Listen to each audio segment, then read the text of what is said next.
Olá pessoal, tudo bom? Vamos começar hoje então nosso treinamento sobre administração de transportes, ok? Para quem ainda não me conhece, meu nome é Rogério, sou formado em administração, tenho pós em administração da produção e também em logística empresarial. E tenho aí quase aproximadamente 30 anos de experiência na área de logística, gestão de recursos, enfim, treinamentos, consultorias, é isso aí. Muito bom. O que é logística? É um processo de planejamento, implementação e controle do fluxo e armazenamento eficiente e econômico de matérias-primas, materiais semi-acabados e produtos acabados, bem como as informações a eles relativas, desde o ponto de origem até o ponto de consumo, com o propósito de atender às exigências dos clientes. Então, todo esse conceito é logística, não é? Quando você faz apenas transporte, você faz transporte. Você não pode colocar lá no seu caminhão que você faz logística. Logística são processos, são elos da cadeia de suprimentos, os elos do supply chain management, ok? Então, todos esses processos, eles são um conjunto de operações que significa logística, ok? Então, logística, ele abrange desde o planejamento até o cliente, perfeitamente. Isso significa que a cadeia de suprimentos, ela é formada por processos logísticos.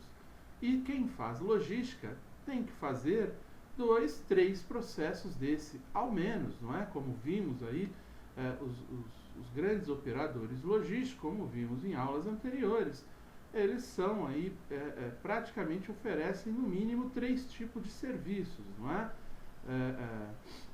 Armazenagem, movimentação, transportes e outras atividades, né? Que agregam serviços aí, que agregam algum tipo de valor à cadeia, né? Ao supply chain management, ok? Quem faz apenas um serviço, ele é um prestador de serviços, não é? Prestador de serviços logísticos. Logística é uma cadeia completa e serviços logísticos estão dentro dessa cadeia, ok? Então, quem faz apenas um tipo de serviço é um prestador de serviço especializado em algum tipo de serviço logístico. Modais e intermodalidade.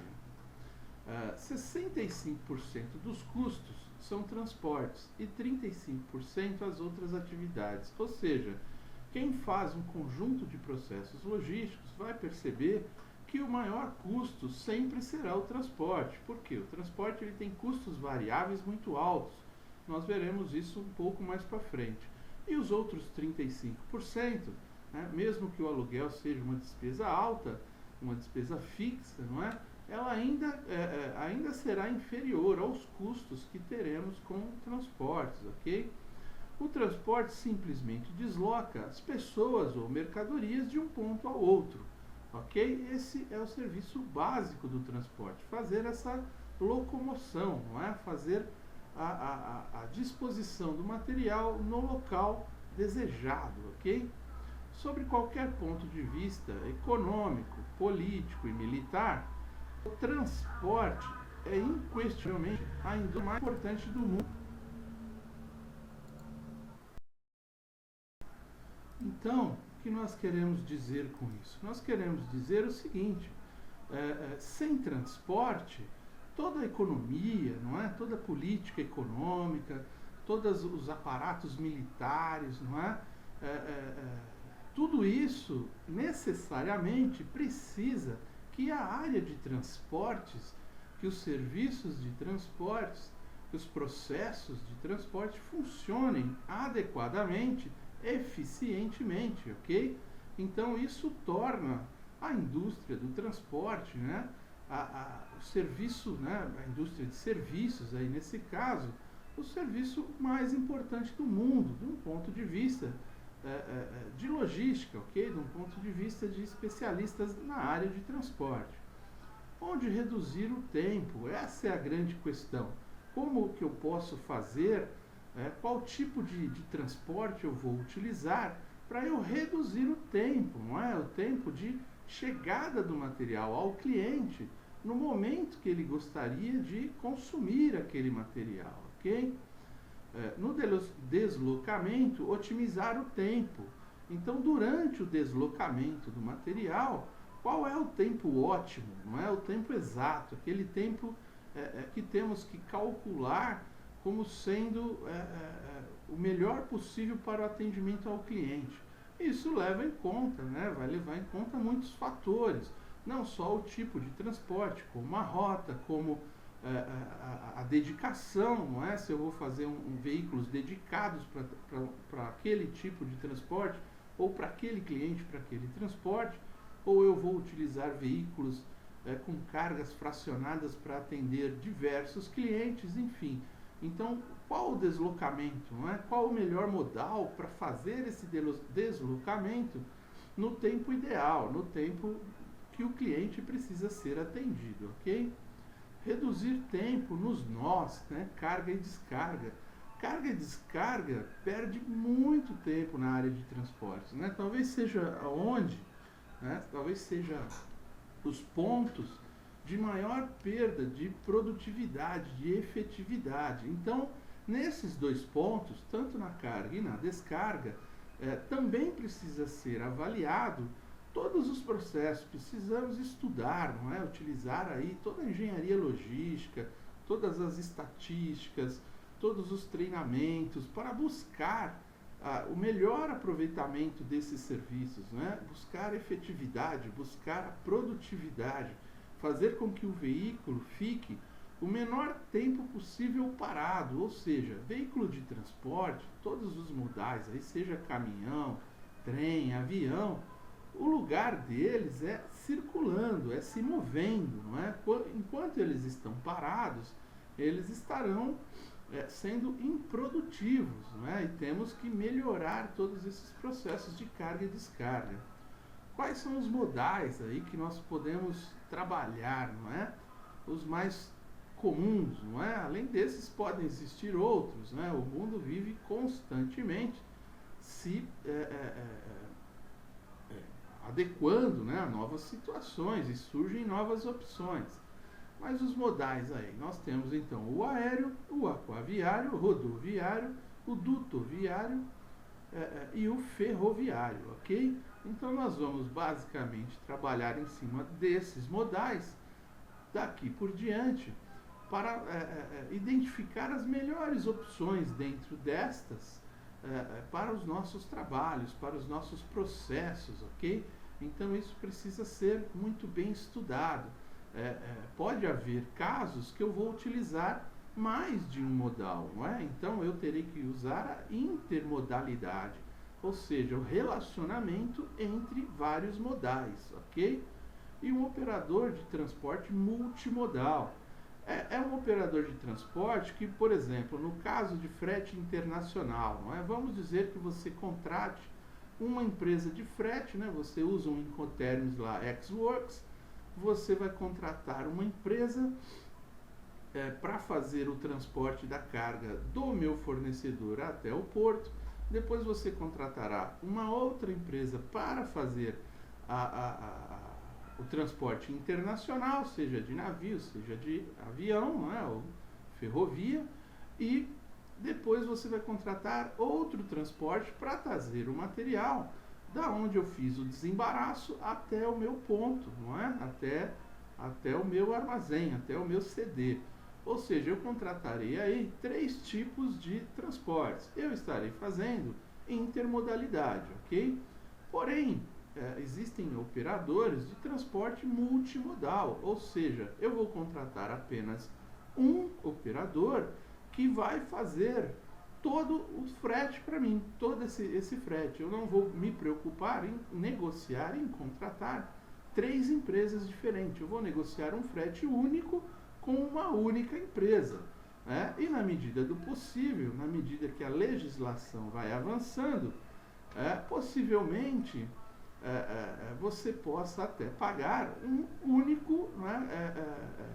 uma única fatura, um único conhecimento de frete. Em muitos casos isso não é possível ainda em função de não existir legislação para isso.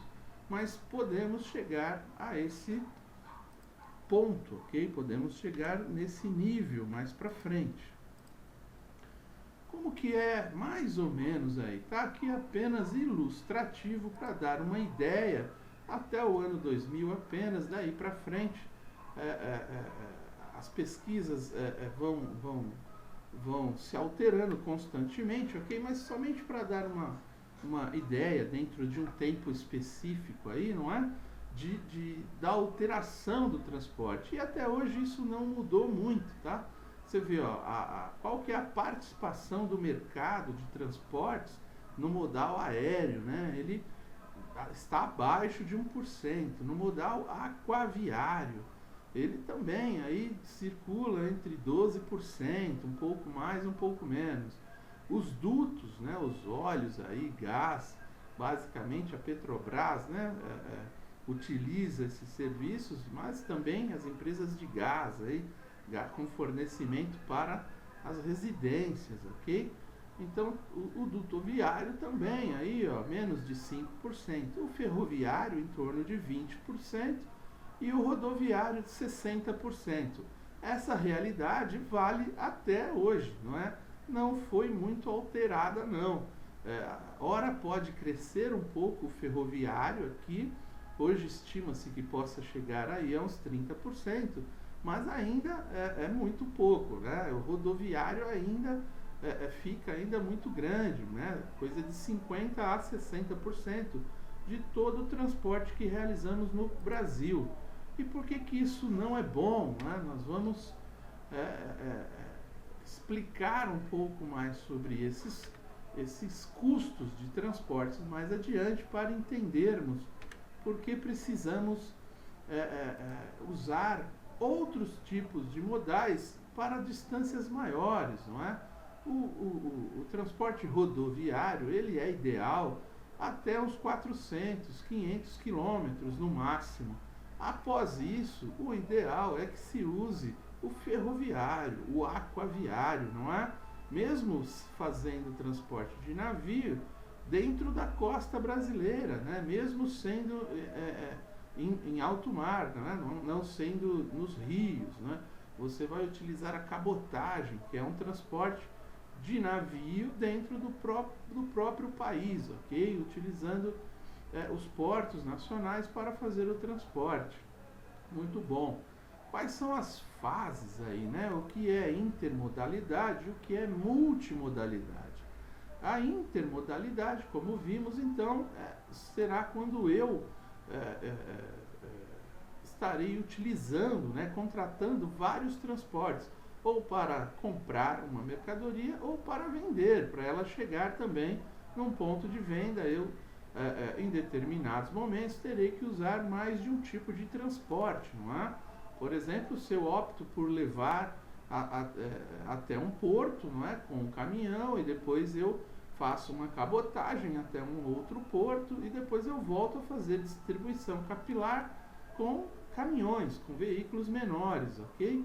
Então, esse tipo de intermodalidade nós já vimos aqui, e a multimodalidade também. Então, ou uma ou outra. A multimodalidade, quando houver aí legislação aplicável, que eu posso contratar apenas uma empresa para fazer todo esse trabalho e pagar apenas um tipo de documento, um tipo de fatura. Então, na fase 1, eu estou usando mais de um modal, como demos no exemplo.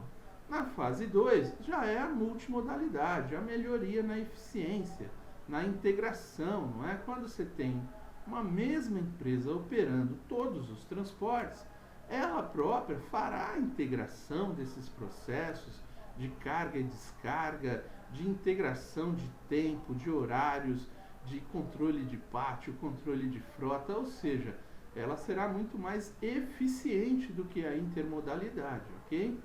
Na fase 3, a intermodalidade, ela terá total integração, gerenciamento integrado, documento único, aquilo que falamos, essa intermodalidade, na verdade, ela vai ser uma multimodalidade integrada, não é? Uma condição muito mais tranquila para se administrar, administrar fretes, administrar serviços, não é? Administrar prestação de serviços. Então, a intermodalidade é um transporte realizado por mais de um modal, caracterizando um serviço porta a porta com uma série de opções de transbordo realizadas de forma eficiente e com responsabilidade de um único prestador de serviços através de documento único. Na verdade, gente, vamos corrigir isso aqui, né?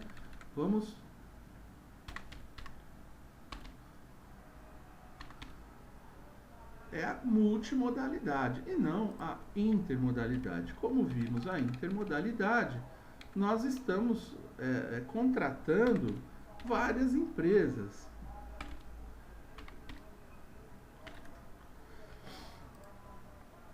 E não uma única empresa que possa nos fornecer um documento único ou todo esse transporte, não é? De porta a porta, também com um único documento. Ou seja, quando eu evoluo, eu saio da intermodalidade e vou para a multimodalidade, ok? Perfeito. Como que eu posso fazer a integração dos modais, não é? A utilização de mais de um modal, ela representa, não é? Ela agrega vantagens. Ela agrega vantagens para cada um dos modais, que pode ser caracterizada tanto pelo serviço como pelo custo, não é?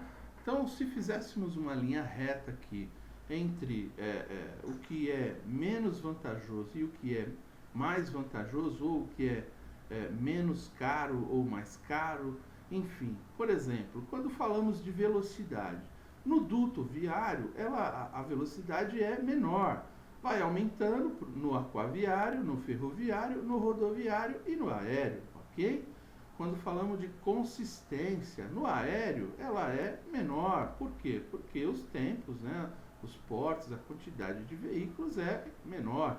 No aquaviário você já aumenta um pouquinho, no ferroviário, no rodoviário e no duto. No duto é intermitente, ela não para, ok? Não tem paradas, não é? O material corre dentro do duto livremente.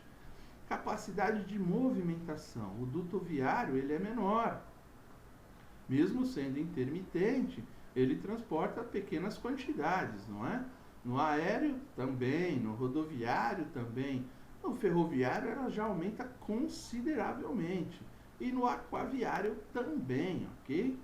A disponibilidade, né? Você tem menos dutos, você tem menos aquaviários, menos aéreo, mais ferroviários e mais rodoviários, ok? A frequência, né? No aquaviário, ela é pequena, não é? Os navios demoram para chegar de um porto a outro. O aéreo, apesar dele ser rápido, você tem poucas aeronaves, é muito caro, não é? O ferroviário também, ele é lento, ele não é um transporte tão rápido. O rodoviário já é um pouco mais rápido e o dutoviário mais rápido ainda, ok?